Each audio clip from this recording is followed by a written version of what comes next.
Today discuss about cause of yarn cut in autocon machine অর্থাৎ অটোকন মেশিনে সুতার যে কাটস আছে ইয়ার্ন কাটস কি কারণে হয় অর্থাৎ সুতার কাটস বাড়ার কারণ কি।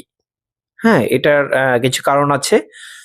তো আমি কিছু কারণ উল্লেখ করেছি, অনেকগুলো কারণ আছে, তার মধ্যে আমি 5টা পয়েন্ট নিয়ে আজকে আলোচনা করব। তো প্রথম হচ্ছে যে ড্রাফটিং জোন আনক্লিন, এটা কিন্তু মেজর একটা ইস্যু। তো আপনার ড্রাফটিং জোন, বিশেষ করে রিং মেশিনে আমরা দেখতে পাই যে ড্রাফটিং জোন আনক্লিন থাকে। তো ড্রাফটিং জোন সাধারণত 2 ঘন্টা পর পর কিংবা 4 ঘন্টা শিফটে 2 বার কিন্তু আপনার ড্রাফটিং জোন ক্লিন করতে হবে অপারেটরের মাধ্যমে। তারা কিন্তু নেগলিজেন্সের কারণে আপনার সেটা করে না।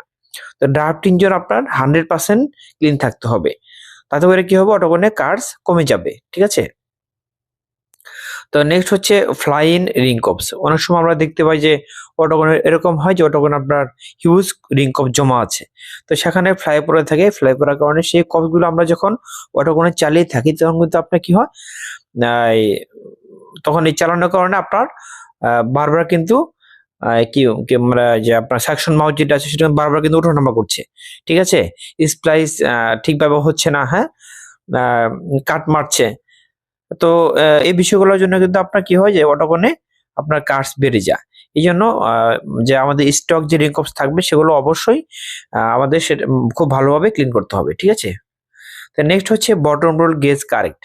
তো এটা হচ্ছে গেজ ইন ড্র ফ্রেম।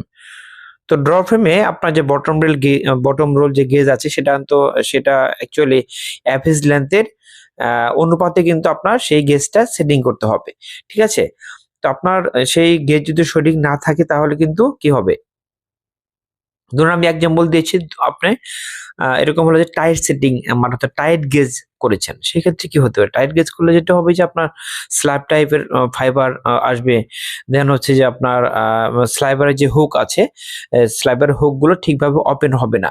হ্যাঁ, মোটা পাতলা মানে মাল আসবে। ঠিক আছে, মোটা পাতলা স্লাইবার আসবে। তো এই কারণে আপনার কি হবে, পরবর্তীতে অটোকনে ইয়ার্ন কাটসটা কিন্তু আপনার বেড়ে যাবে। ঠিক আছে। তো নেক্সট হচ্ছে ডিপেন্ড অন কার্ডিং পারফরমেন্স।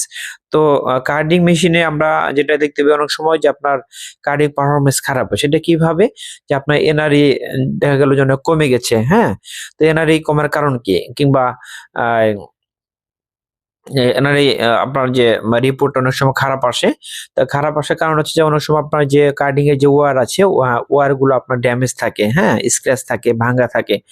তো যার কারণে আপনার সেখানে ন্যাপস ক্রিয়েট হয়। হ্যাঁ, ন্যাপস ক্রিয়েট হয়।